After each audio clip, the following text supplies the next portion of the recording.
of Much Ado About Nothing. It's Inane Blather, episode 88. 88. And we're here in person with another person. I can't even believe it. Is Natalie. How are you? Yeah, I'm great. There's no one else besides us. That's what we meant. We're just like in person. If there was a third person here, we wouldn't let them talk. And like, that's me. I'm the third person. And you better be speaking in third person this whole time. That's kind of the requirement. They are the third person. Yeah, there you go. Okay. Nice. Third person. No, Humberto, Little Humby. Humby baby. Hello. Yes, Humberto. Are you nervous? A little bit. Why? Yeah. No one's listening. Exactly. No, it's episode 88. I'm relaxed then. With, and already off to a great start. Not good. And just a room full of head bonked individuals. And really speaking to a crowd of headstrong, stubborn, quibbling, self-centered, vindictive, obnoxious, hormonal, sexually preoccupied, evil, thieving, cross-dressing jerks. So, it's funny. I just go into this with no preparation other than insane ramblings that I have. Yeah, no preparation except the H. Yeah. That's a lot of preparation. That's H. That's what people call white people that don't want to say Humberto because they're always embarrassed. Yeah, because they don't know how to say. They don't want to get it wrong. Like their name, they call them like H, or they just don't want to say H. Yeah, you're like the H is silent though. Yeah, yeah. I'm hopped up. You're like out of all. You just call me Bert. No. Bert's my dad. Yeah. Oh, really? Yeah. Okay. But it's just to have this like line of stuff, just crap that's written into. See, here's the notes. Everyone can see what I'm usually looking at when we do these shows. A lot of notes. And it's funny. It's a lot of notes, and it's still zero preparation. It's just schizophrenic. Just links to Twitter, to tweets. Give us a random one. Saying, okay, well, let's see here. Oh my gosh, I wish everyone could see how cute. Man, what did I? I mean, I have stuff that it's like, ooh, this would be interesting. I need to look into this, and it's like, oh, an actual cost of living adjustment versus overall inflation? Question mark. Okay. What the fuck? That's all it says. That's what you wrote. Oh, it's like a link to something. And scene. That's that. I'm an economist, by the way. Is this a chart that we can see, or Nope. No, it's just something that I wrote down. I was like, Google Keep. I was obviously listening to like the Majority Report or something and was yelling out loud in my truck saying, yeah, but that doesn't, I mean, there's inflation, but there's actually this cost of living that's not just the overall price or just key, it's more than just key factors from the consumer price index, and just yelling in my truck. I'm like, well, I'll actually look into that and see what kind of metrics we should talk about. We're not going to talk about that. Yeah, exactly. Yawning. Instead, creativity to me is just like it's like a bird, like a. Doug, the only reason I want to have sex with you is so I can have an abortion. Nice. I agree with that one. I wish I could get pregnant so I could have an abortion. Just so I could flex kick on Idaho. that fetus over a Flex a on fence. Idaho. Yeah, these rights. Well, let's see. There's nothing, and there isn't even anything good in here. So I was saying I have all this crap written in here, and then instead we all get together in the same room, and we have a wonderful, beautiful, intelligent, kind, caring guest. We do. And I'm like, for a change of pace. I don't know what to talk about now. Yeah, we have nothing in common. Nice, very nice. No, I'm just kidding. Oh, I meant to do laughing on there. Here, I'll just read you guys this story, and we'll go from there, and then we'll Talk more about Humberto. Humberto's zany, wild news stories. Have they been prepping themselves? Well, H has been prepping. Yeah. Zany, non-political Hello, Twitter. news stories. This is me on what was once the greatest day of my life. The day Chaz Nebenworth asked me to elope with him in Horsemouth State Park, Ohio, at the Bullsack Geyser and Mineral Hot Springs. It was the greatest day of my life. February 15th, 2024 took that spot. Chaz is dead. As some media outlets have already reported, he disappeared mysteriously and without notice on February 15th after we enjoyed Valentine's Day together, back in this park with chocolate and wine in our backpacks and bondage gear under our trench coats. It was our 9th anniversary. After fucking beneath the starry Ohio sky, the steaming springs rich with the fragrance of sulfur and bodily fluids, we lay in the cold dirt and detritus of the woods, heaving and sweating. We knew there were risks to entering after hours. I did not know what was waiting for us. I could tell that something was on his mind. I knew he was disappointed by not being killed by the President of the United States at Joe Biden and tags Joe Biden and had been for days. I asked what was wrong and cradled his pale, filthy body. Babe, is it Joe again? You know it isn't personal. U.S. presidents indiscriminately kill thousands of people every year in proxy wars through economic destabilization and weapon system sales across the globe with my tax money. Why not me? I've been asking for days. I voted for him. Am I that important? He was holding back tears. Babe, you're not that important, I promise. There isn't anything wrong or unique about you that would make the president ignore your pleas for death to avoid another election. Don't give up yet. Give it time. You're already on a lot of watch lists, I'm sure, I told him. I could tell that he was truly in pain. I understood what he meant, but I had a lot more sucking and fucking I wanted to do before I died, or at least before the night was over. I feel guilty that I was frustrated with him when he rose, naked and filthy, and walked up a nearby hill. I followed him, begging him to come back, offering to punch him in the dick some more if it would cheer him up. It was like he knew what was coming. He could feel it, pulled by unseen strings, guided by voices unheard. Then I could hear it, a faint whining in the distance. Fate. He craned his neck toward the sky, newly invigorated and partially erect. The night was dark and steam from the hot springs obscured the sky, but the high-pitched whistling was getting closer. I looked for it too, but didn't see it coming until the last second. It grew louder. I searched the sky for the source of the noise, but only looked up to see his pale outline, arms stretched to the sky, open and ready to be lifted into deliverance. His back was turned to me, on the crest of the hill above me. I would like to think he was smiling when it struck. The U.S. government and major media outlets would have you believe that a missing F-35B from the 2nd Marine Aircraft Wing of the Marine Corps was reduced to debris in the woods outside of Indiantown, South Carolina on September 18th, 2003. That is patently false. I now know the truth. I have proof. The roar was so loud it seemed like it was coming from all directions. I called out to him, but I knew it was too late.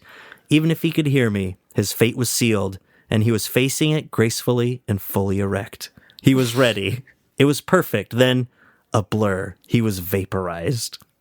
I watched the faint outline of his pasty, hairy body fly apart as a massive gray object descended from the sky and struck him in the pelvis. Over my head and behind me in an instant. Before a blinding flash and deafening explosion, I returned to consciousness 2 hours later.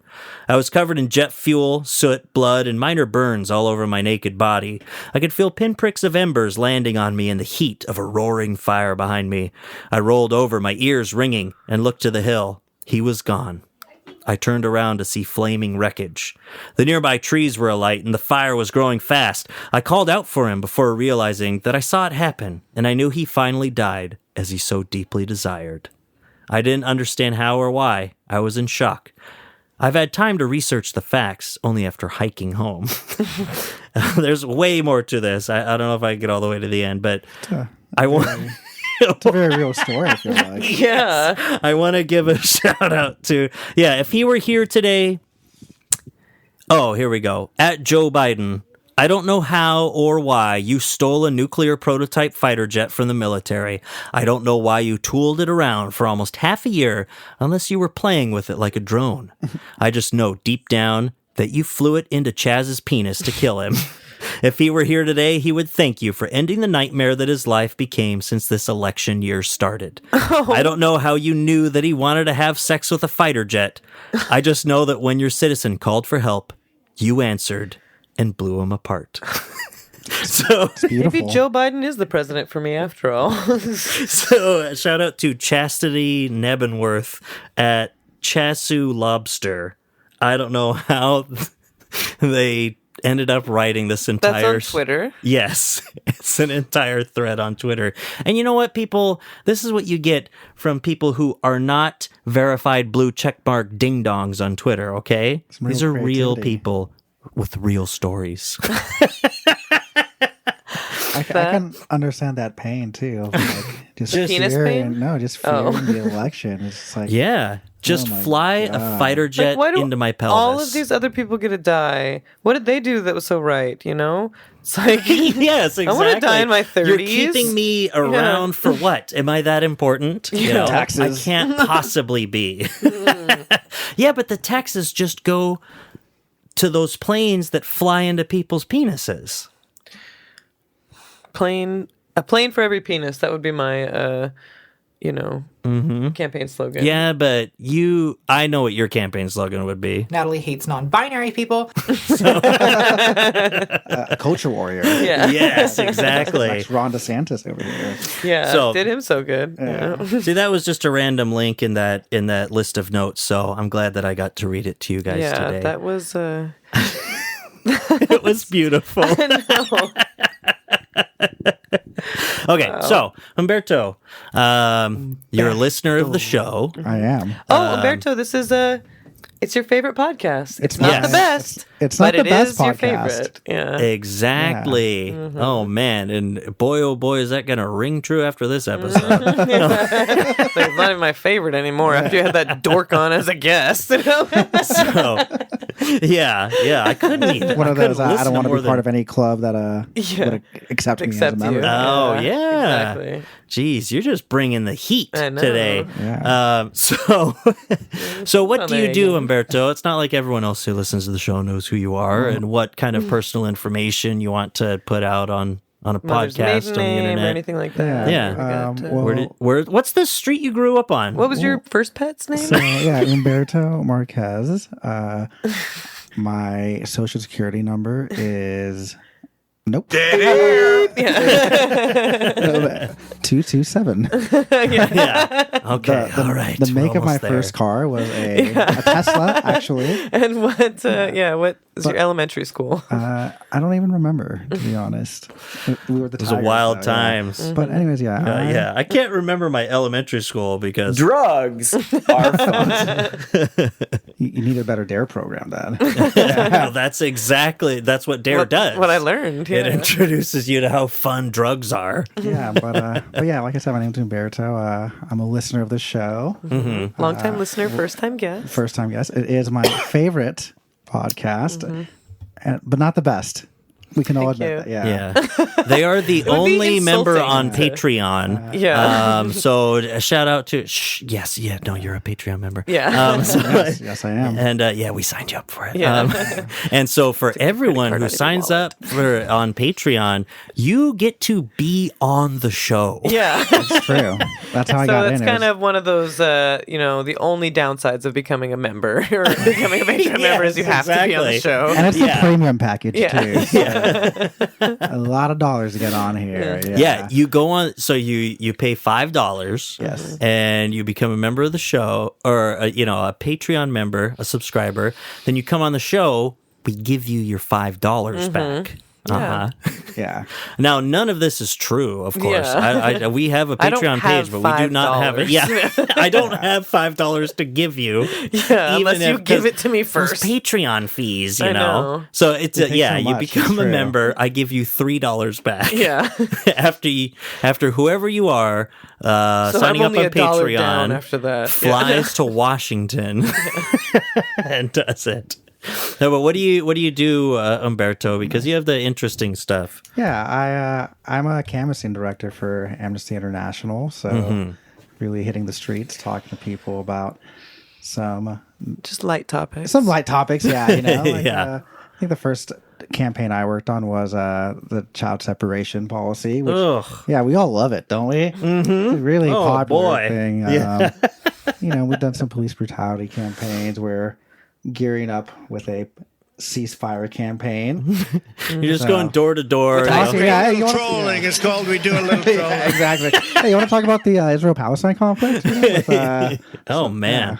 So, no, I mean, really, you were talking about today how just recently, who you work for or something, right? Developed a campaign to our canvass and actually, that's Humberto's underling, mentee, I would say. Okay. Mm-hmm. Oh, yeah, your protege. Groomed. Humberto's sort of a big boss. And formed in your image. Mm-hmm. You do have big boss energy. Definitely. BB. Yeah. You're talking about being nervous to be on the podcast. I'm nervous to be in the same room as you. No. Humberto's manages a bunch of people in the office and whatever. I'm just training. It doesn't matter who did it. Yeah. Let me just make conversation here. No. Just kidding. I'm just kidding. I'm just kidding. We do a little trolling. It's called. So you said that someone just developed a campaign is what you do, right? True, a pitch. So a pitch, because you have to sell points. People on supporting Israel. No, I mean, they're not getting enough money from us. Yeah, taxes, okay. Amnesty wants to do their part, so we need to privately fund them and see as individuals of this we need world. to subvert the State Department and somehow get money to Israel. I mean, if you think about it, they've just been pounding the ground for 6 months now. And Israel is Hamas gone?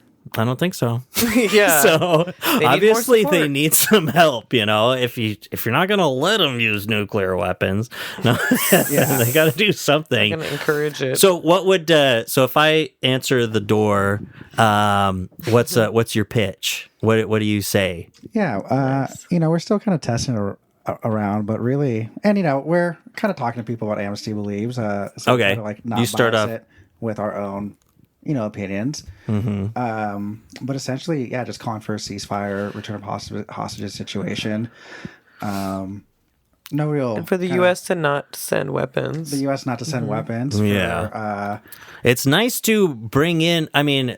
I also don't come in as an official representation of Amnesty. Yes. Good thing that no one listens to Disclaimer for all of this. those listeners out there. Stop. But I forgot that's the only thing. Stop. But also, to put pressure on Biden to. Let's just say you used to work for Amnesty International.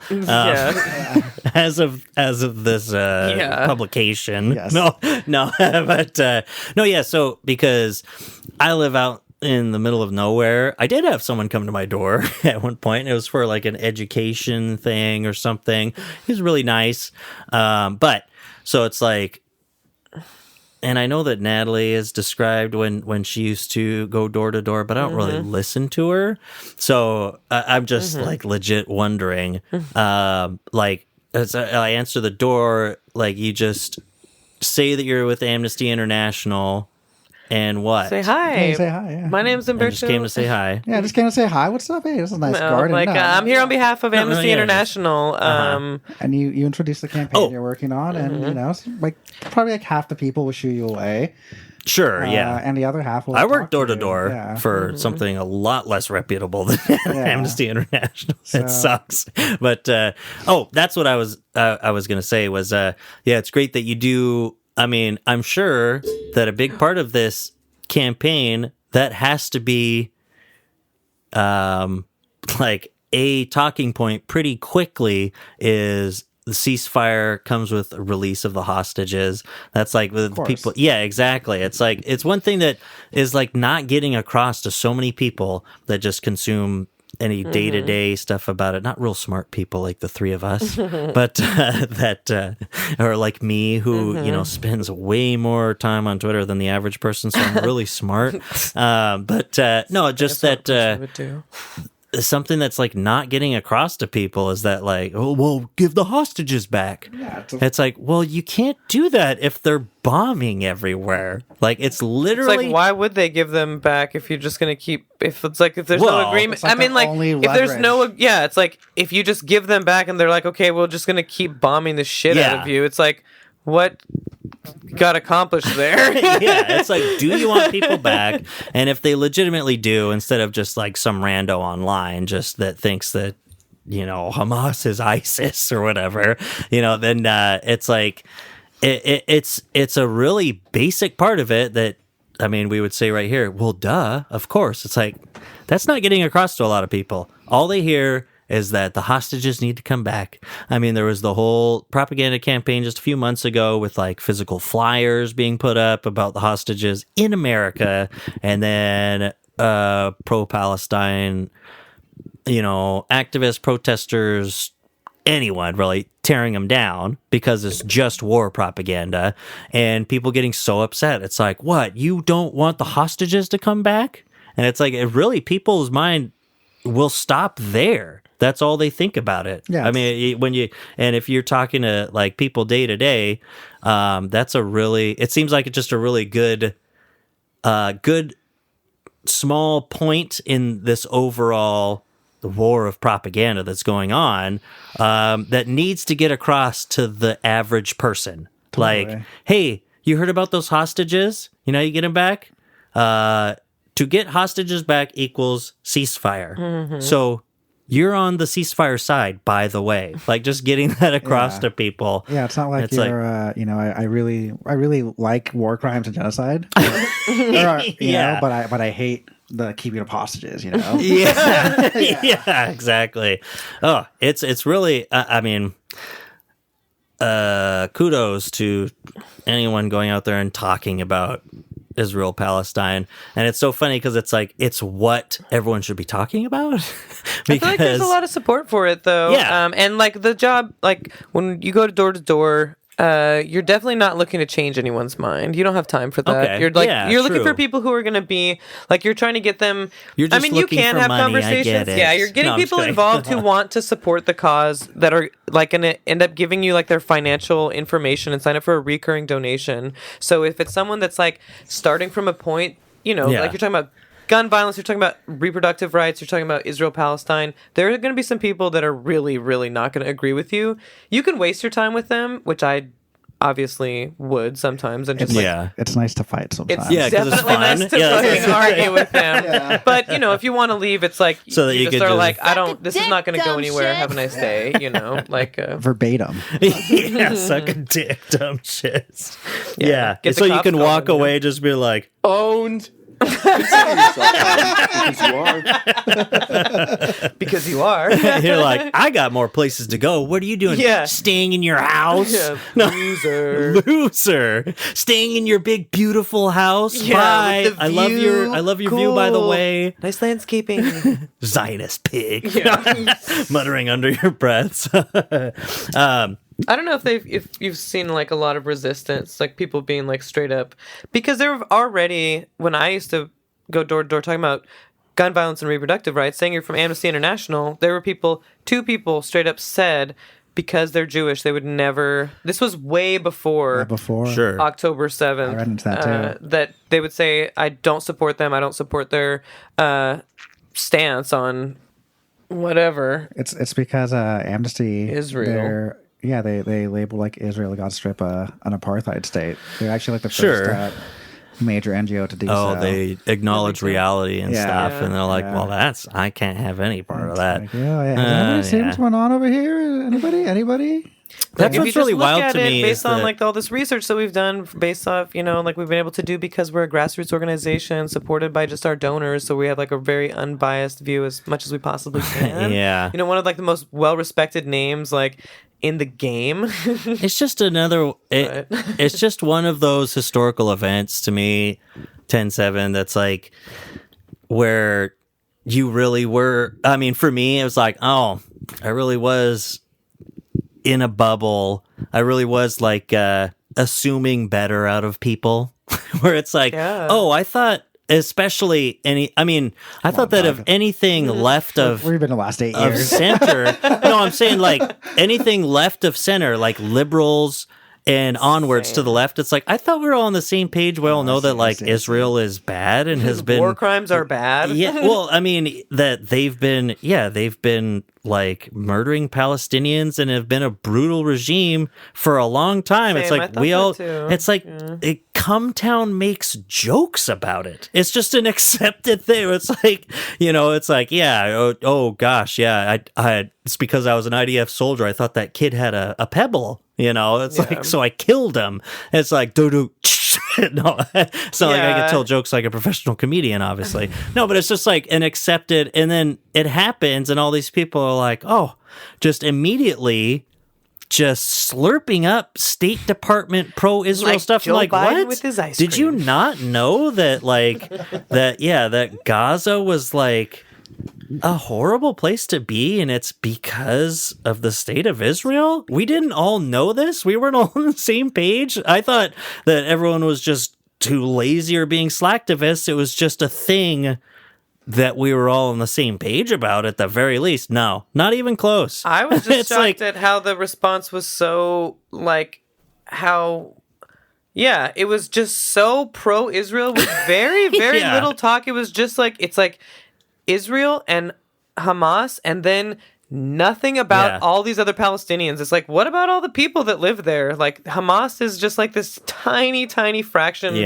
of the population, and you're talking about, like, they don't even mention, I feel like, they don't even, like, mention the Palestinian people. Like, at the beginning it's of all of that, brutal. it was really like, what the heck? And I feel like I just became even especially sensitive to it because of, like, I used to work in Humberto's office, and, like, with our coworker, one of our coworkers is a Palestinian refugee. She really obviously cares so much. She Yeah. really brought so much of that. That was last year, like before 10/7, and like brought so much like Free Palestine energy to that. Sure. And like you could see, like really, she's like, like how she couldn't It's live one in of her those home things where because of what's going on. Or it's like in the back of my head, it's like, Free Palestine thing. That's just kind of course, like, that's the sure. side you're on, right? I mean, just like it's like Free Tibet of the 1990s. It's like, oh no, I guess none of you people had ever thought about this at all. Like, what the fuck? Like people were murdered in peaceful protests just a few years ago. What are you talking about?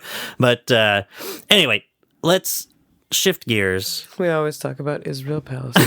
I was just going to say that what I was bringing up of being in my own bubble, it reminded me of one of those things that's like first coming to political consciousness as it's evolving. It was like after the Iraq invasion and all this and that, and the 2004 election, where it's just like, well, obviously we all know, like, we've been doing a horrible job. The country's a mess, and all these people that we know are dying in Iraq, and blah blah blah. And George Bush wins in a landslide. I'm like, oh yeah, no, people just don't see it that way.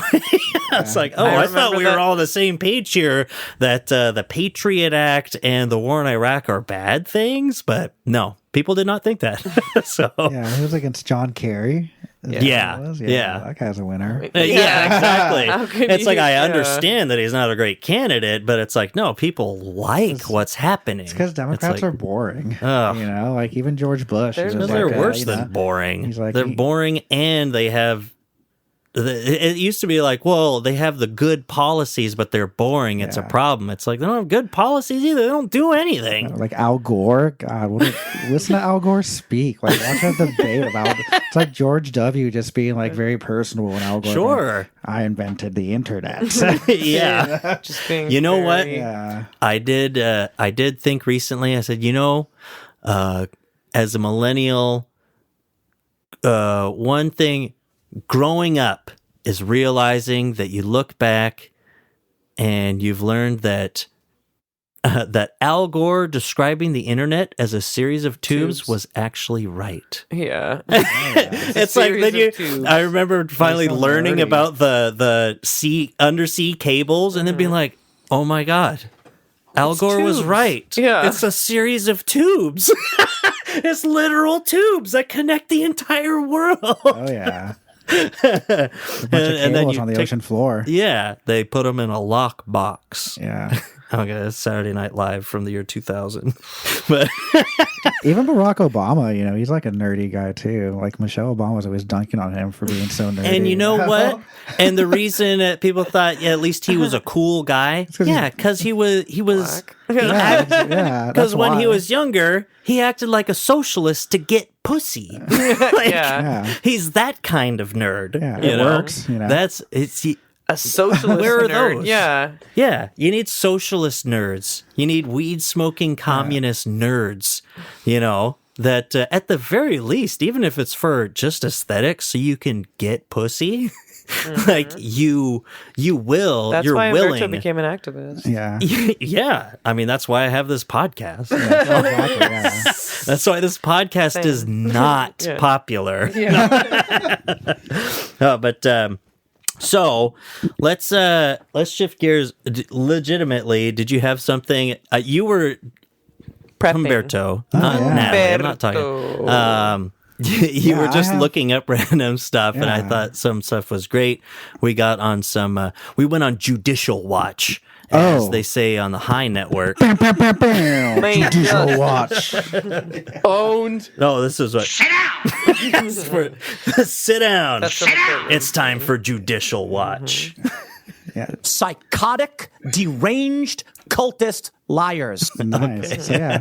Just some non-political zany news. Okay, zany news. Yeah. So I saw a story about a judge. Zany news. Nice. A judge in Alabama who had to step down from their position because they were sending text messages during a murder trial to the bailiff. Were they really saying to the bailiff? Did it say what the text said? Look at this fucking nerd. Can you believe this? Like, this guy's so guilty. Did it say what they were saying? What the text said? I didn't look. I don't look at headlines. What do you want me to do? Read an article? Yeah. What is this? 2001. So let's see. AP News. AP. It's like monkey news. AP. Montgomery, Alabama. Oh, yeah. An Alabama judge twice suspended from the bench since 2021 and convicted last year of violating judicial ethics has resigned, state officials said Tuesday. Oh, this is from a few months ago. I was like, what is Tuesday? Tuesday. Let's see.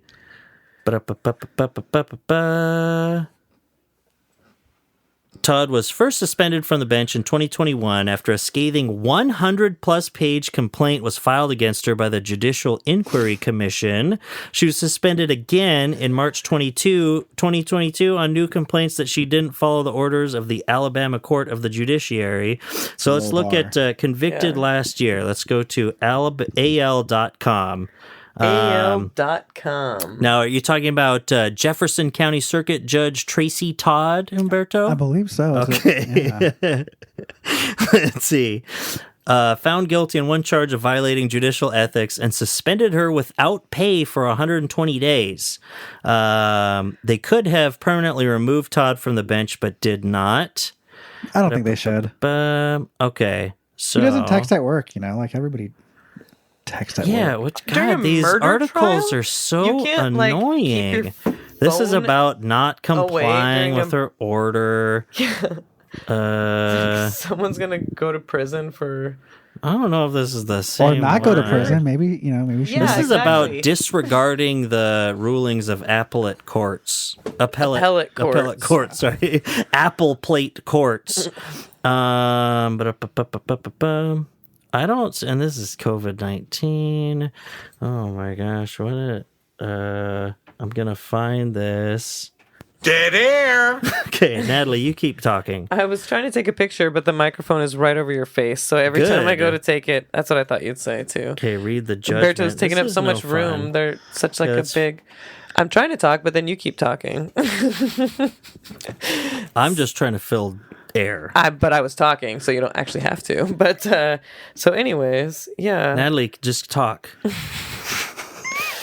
So anyways, anything else you had on your mind, Humberto? You got some more zany news for us? Oh, it's because it was Oklahoma. Oklahoma. That's Not why. Alabama. Okay. Sorry. That's Okay. where the wind comes. sweeping Wow, down the okay. plain. Tracy Soderstrom, a district judge in Lincoln County, said that the messages sent while she was on the bench during the trial were quote unquote inappropriate.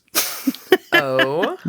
A judge in Oklahoma who exchanged 500 text messages with her bailiff while presiding over the murder trial of a man accused of beating a toddler to death resigned on Friday. You said this is Zany news, Humberto? I mean, the text messaging part. That's zany. That was, and I don't say this lightly, Worse than 100 September 11th. I did not see that coming. Yeah, Sorry. it's news from across the country. Goofy. I had heard about this, and I did not know that was the me murder neither. trial. Either. Yeah, it's the murder. I mean, it's all murder. It's It's all murder. It's they're all the dead in the same. end anyway. What aren't you like pro-abortion? Yeah, seriously. I texted during a my trial, she God. said, after submitting her resignation. KOCO News No. reported. More than texted. 500 text messages. Well, and even so, we're talking about how horrific the trial is. And she says it doesn't matter whether it was a traffic case or whether it was a divorce case Murder or of a whether it was a toddler. first-degree murder case. I texted during a trial, and that was inappropriate. Now, I think it kind of does matter. I feel like a traffic violation that's a little bit different than like a toddler getting beaten to death. If it were a traffic violation, you wouldn't be resigning right now. Yeah. It's like scrolling on Reddit. Like, whatever. Yeah, pay the fine. Pay the fine. Yeah. Wow. She said that the bailiff, quote, called murder trial witnesses liars, admired the looks of a police officer who was testifying, Classic. disparaged the local defense bar, expressed bias in favor of the defendant, and displayed gross partiality against the state. All right, I'm on their side.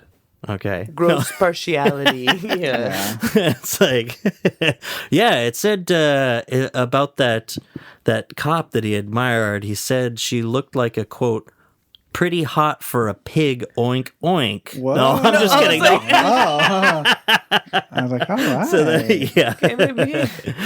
Wow. But yeah, derided the co-defendant, calling her a liar 3 times. They're like texting back and forth like this. They're in the case. Literally just like joking there's like around a- about that. This person's lying. Wow, she looks hot. Like, oh my God. Talking about the murder of a toddler. Yeah. It's like a little baby.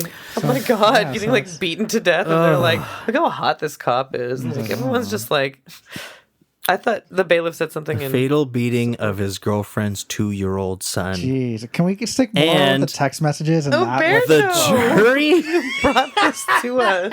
All right, I have some more jury news, found more zany him news. guilty of a lesser charge, second-degree manslaughter. He was sentenced to time served, which was about 5 years. Wow. That's pretty easy Oh, there. okay. I The know, child's 5 years for Well, murdering a child. the Come child's on. mother. That must have been the co-defendant that they were talking about. The child's mother pleaded guilty. Way earlier than this to enabling child abuse and was sentenced to 25 years. Wow. So he kills this child and gets 5 years, and she enables it and gets 25 years. It's there something. was something called we're the not going into patriarchy. we're not going into the details of the Yeah. actual Jeez. toddler beating. We can do that on a bonus episode on Yeah. Patreon. Yeah. No, but and I remember this story when you brought it up too, because I was like, yeah, that's right, because she was just on camera texting, Oh, right? there's an overhead camera. The cell phone use came to public attention in July after the Oklahoman published more than 50 minutes of courtroom security footage and reported that it showed the judge texting and scrolling Facebook during Mr. Marcel's trial. He was a boomer. That's straight to jail, right there. Straight to jail. Yeah, just for Believe it or using not, Facebook. jail. Yeah, that would be a good drop to have. No, but instead, He is cold, hollow, and violent. it's on a Facebook during a murder trial. Yes. And of course, see, here's a problem. We can pull it back to politics and stuff. This piece of shit judge, took office as a district judge in January 2023 after winning an election. I mean, I feel like it's Let's a see, weird I don't know if we job have a to lot of get. time. You know what? We just don't have enough time left to really get into judicial reform. So let's just keep on this talking episode. about this texting Let's judge. talk about the dead toddler. No, but I was just saying, it's Really like get some laughs. it's the whole, like, the judiciary, just in general, but the fact that Running for office. judges, can win, can be, elected is so. It's weird. How the fuck would I know what it means for you to like make all these judgments that you've made? Like, it seems like you'd have to have like really like a lot of.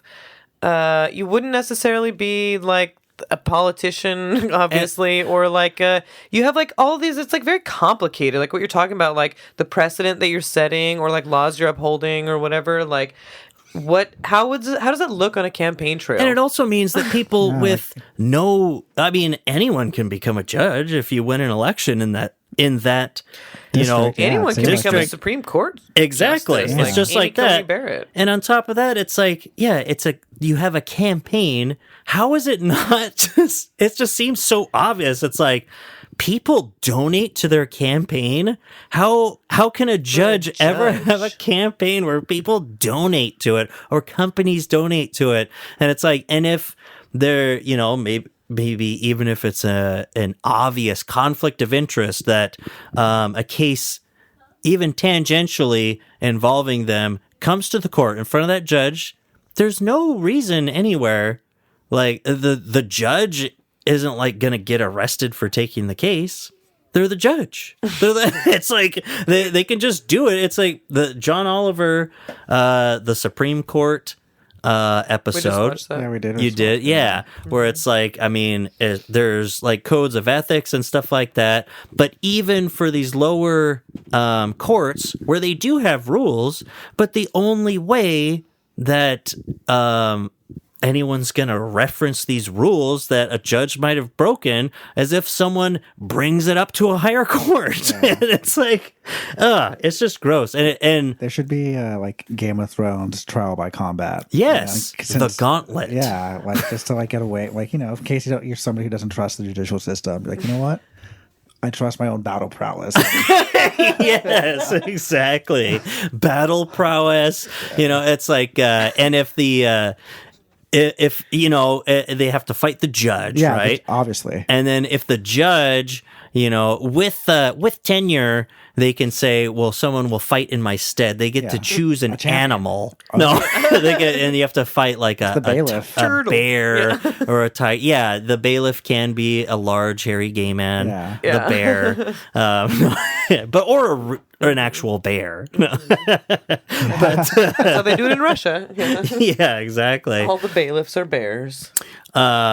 Yeah, and then when you had brought it up earlier, it reminded me of that other judge that was from years ago, Judge Elizabeth Halverson, permanently removed from the bench. Here's a thing from 2008.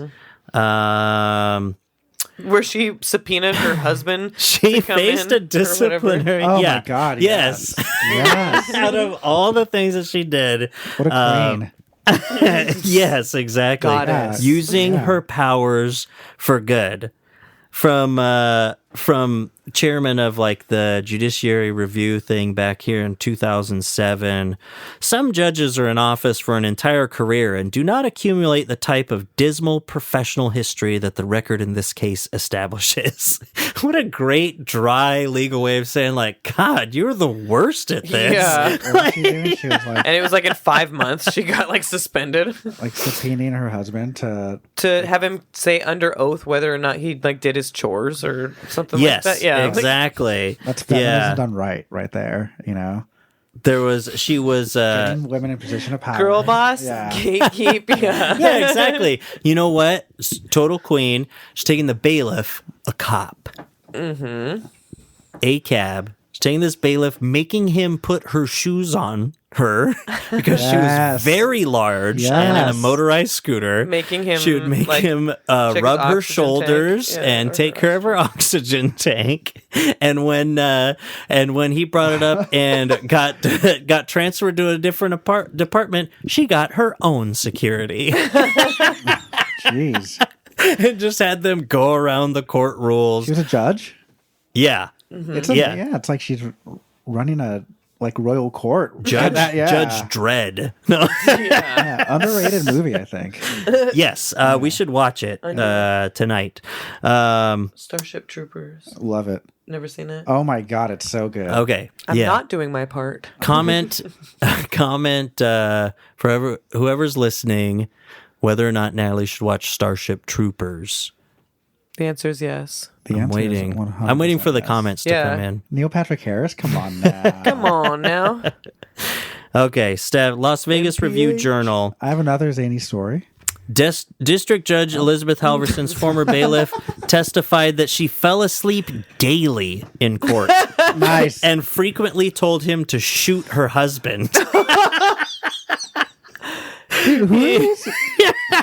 So Why do that they his wanna boss become told him, judges? I quote, don't get plenty of times, unquote, that she wanted him to shoot her husband, a convicted felon whom she called Evil Ed and other derogatory names. I feel like, how does she get a job? Yes, it's so infuriating. I'm like trying out here, like putting all these applications out, and I'm like, this bitch right here gets to be a judge. I was thinking the same exact thing. It's like I know so many people who work so hard and are such good people, like really do everything everything they can to just live good honest lives, and then these people, these judges who just text. Well, look at this. Why do you want this job? Back when this came out, when she was still going through all this, see what the people that you're talking about, good, hardworking, smart, educated people.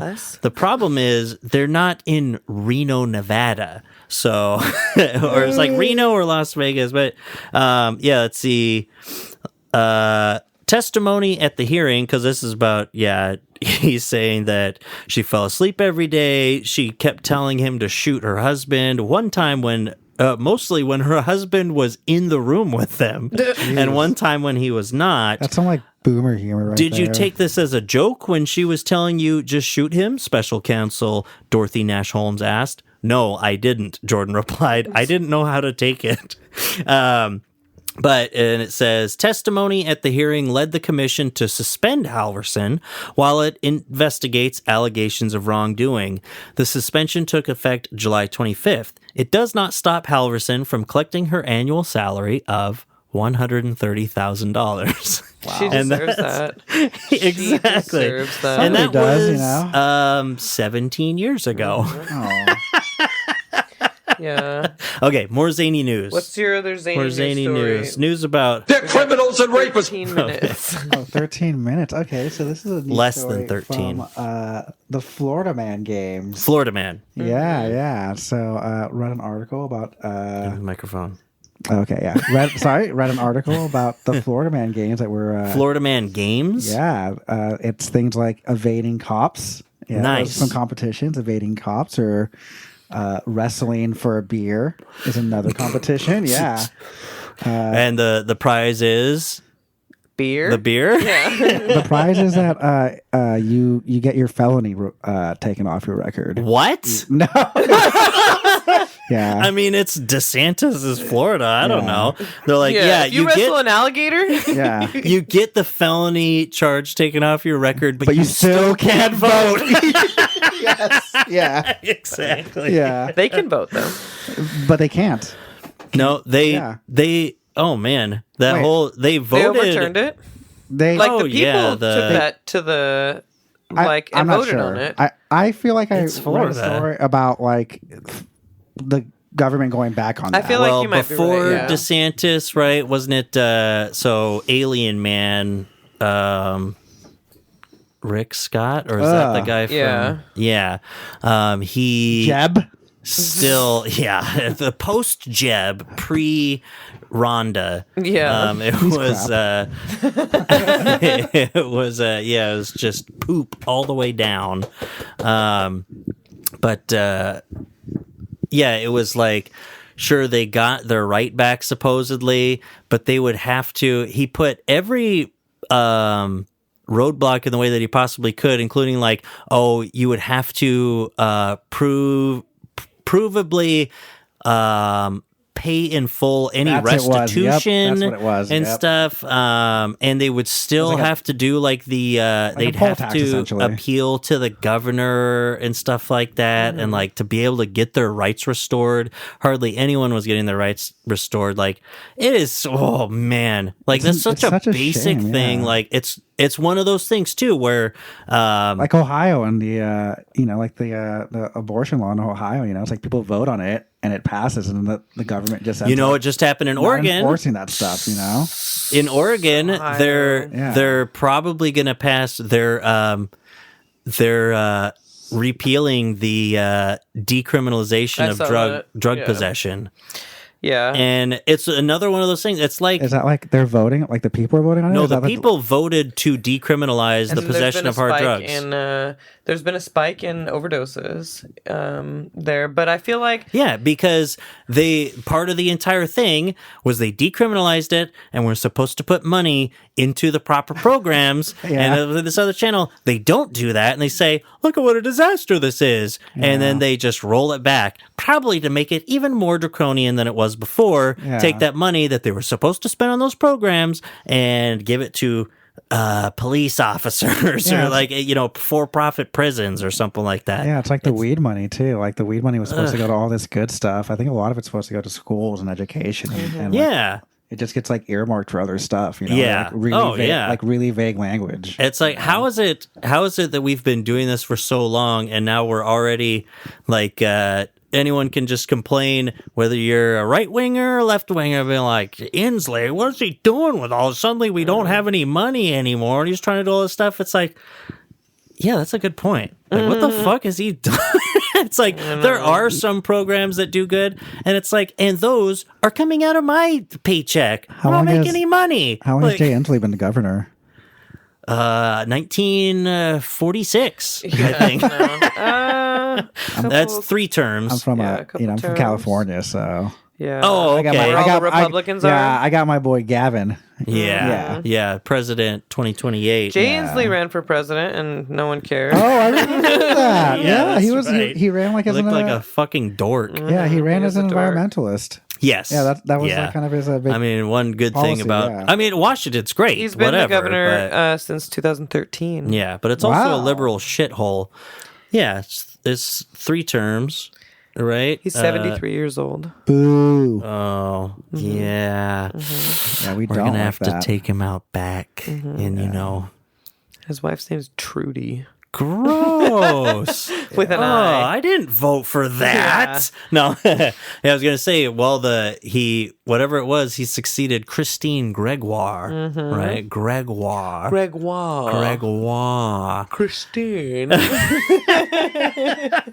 Yeah, talking about coastal elites. Yeah. Democracy simply doesn't work. But so yeah, it's like even in liberal Washington, where we're all paying more taxes, the rich do pay more taxes than in some other places. The poor pay more taxes because every goddamn yearly licensing fee or whatever you have is just a regressive tax for poor people. Yeah, there's no income tax here. It's yeah, exactly. There's no income tax. Seattle, so it's like instead you have to sales tax spend is like $400 to register your Sugar tax. car every year or something. It's like that's just a tax. It's like, and it's just regressive because a person with a Lamborghini is going to spend the same thing on a new title registration as a person who barely has this car to get to their shitty job every day. And we're all paying just bill after bill after bill after bill on top of payroll taxes, whatever you might have. And what are you getting out of it? Like, I mean, I know that it could be worse. We could live in Oklahoma. Yeah, I was going to say, you get to live in Washington, and that's pretty fucking great. Yeah, but at the same time, it's like we're all pitching in somewhere. Cannabis is bringing in, like you said, to weapons a lot of money. Israel, That's what yes, exactly. It's like, where's all this going? Full circle. We have the headquarters for Starbucks, Amazon, and Microsoft all here. Yep. And it's like, what's going on? There are 8 billionaires that live in Seattle. Did you know that? Tell me where they are. Yeah. I didn't know Crazy. that. And their combined worth is like more than like that of the GDP of Finland or whatever. Does that count Jeff Bezos, Mr. Bezos? Because he's out. He's out of here. I was gonna say I don't know. I don't think that he lives here. Does he?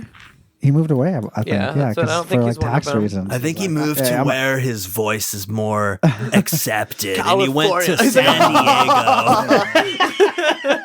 I want to thank all the Amazon workers for helping me get this U-Haul truck and move my stuff. I'm just gonna live out the rest of my days in Santa Barbara. Oh. What do you think about that, Humberto? He's a Californian. That's what I think about that. I think probably moved to Texas. That's where all the that's what I was rich thinking. people Except for move to, then, I think that they like California too much because the weather. What do you want to live in Texas? But then he gets to remember he wore like Texas? a cowboy hat when he went to space. Oh they yeah, all a space cowboy. Yeah, they all want to be cowboys or like pretend they're common people. When it's like, no, you're not. You're not. Yeah, you're not a frontiersman. common folk. So I'll put on a cowboy's hat. Yeah, you started a book selling company, dude. You're a you're local, not. You're a nerd. local ranch hand's online. haberdashery around so I can collect a cowboy's hat.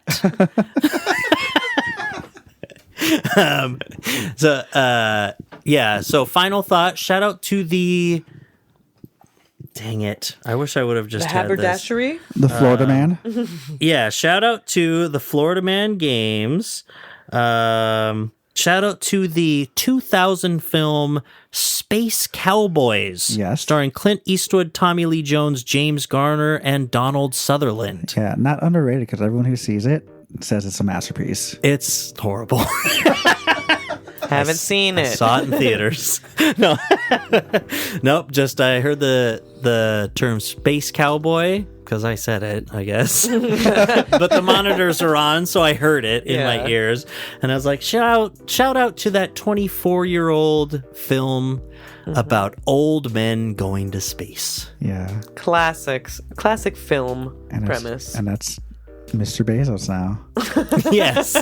Clint Eastwood. And then somehow Clint Eastwood will still be around and he'll play Jeff Bezos in 20 Clint Eastwood years. would never play a guy named Jeff. That's right, my name's Jeff. What are you going to say about it? Yeah. It's like it's even... Jeff. He's like in the mirror at himself, I guess. It's in his Gran Torino. Like, who are you, old man? The name's Jeff. Jeff. Okay. All right. Love you guys. Love you. Shout out to Adam Brown. shout out to you. Mia at Pearlnelope, Pearlnelope. who was a new listener to our show. Shout out to Zach. Shout out to Ryan. Shout out to Humberto for being here. Shout out Shout to out me. to Humberto. Shout out. And shout out to The Marxists, the anarchists, the agitators, the looters, and people who, in many instances, have absolutely no clue what they are doing. They've been known to. He sounds so like longing for them too. Like, man, I wish. God, I always wish Trump was a liberal. Yeah. yeah. If Trump was a Democrat, it would be pretty fun for us to have, someone like Trump. Yeah, if he was like as far left as he is as far right, and he's, and Yeah. Like, hell yeah. Weirdo left leaning guy. Okay, Let's use him. Let's cut it off. All right. Let's cut it off. Let's cut it out. All right, everybody. Let's see what it's about. Oosh. God. Bye. Bye. Bye.